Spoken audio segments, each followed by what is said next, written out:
Sebetulnya di Undang-Undang Polri itu tidak mengatur pembatasan yang di luar kepolisian sepanjang itu berkaitan dengan penugasan yang ada kaitannya dengan Undang-Undang ASN ya. Artinya Undang-Undang Polri hanya membatasi sepanjang berkaitan dengan pasal 28 ayat 3 itu dalam ranah pengisian jabatan-jabatan di luar dari institusi Polri yang memang pengisiannya melalui proses politik ya, seperti misalnya anggota DPR mau mencalonkan sebagai anggota DPRD,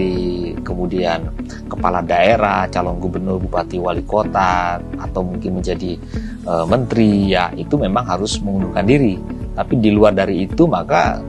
sepanjang dalam Undang-Undang ASN memang dibolehkan pengisian jabatan pimpinan tinggi ya, tentunya juga dengan penyetaraan melalui instansi terkait yang diberikan kewenangan dalam manajemen pegawai negeri sipil ya untuk melaksanakan Undang-Undang ASN, sehingga tidak ada masalah bila Polri anggota Polri untuk tetap ditugaskan di kementerian lembaga. Implikasinya kalau itu merupakan jabatan yang bersifat politik praktis ya, misalnya untuk duduki sebagai jabatan politis menteri, atau misalnya tadi anggota DPR, anggota DPRD, maupun juga kepala daerah, gubernur, bupati, wali kota, itu kan memang harus mengundurkan diri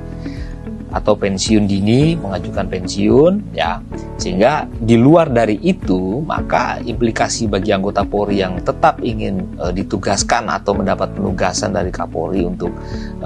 di kementerian lembaga sepanjang itu dalam Undang-Undang ASN dan dalam koridor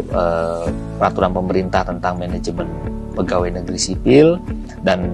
berkoordinasi dengan Kementerian PAN-RB, saya kira tidak ada persoalan ya, karena undang-undang tidak melarang penugasan anggota Polri aktif untuk ditempatkan di kementerian lembaga sepanjang memang dibutuhkan atau diminta dan ada penyetaraan dari Kementerian PAN-RB terkait dengan posisi dari jabatan-jabatan yang dibutuhkan tersebut. Dengan putusan MK pada hari ini posisinya Polri tetap sah untuk memberikan penugasan anggota Polri di luar struktur tadi ya, sepanjang itu berkaitan dengan melaksanakan Undang-Undang ASN ya, melaksanakan peraturan pemerintah tentang manajemen pegawai negeri sipil, tidak ada persoalan ya. Jadi tetap sah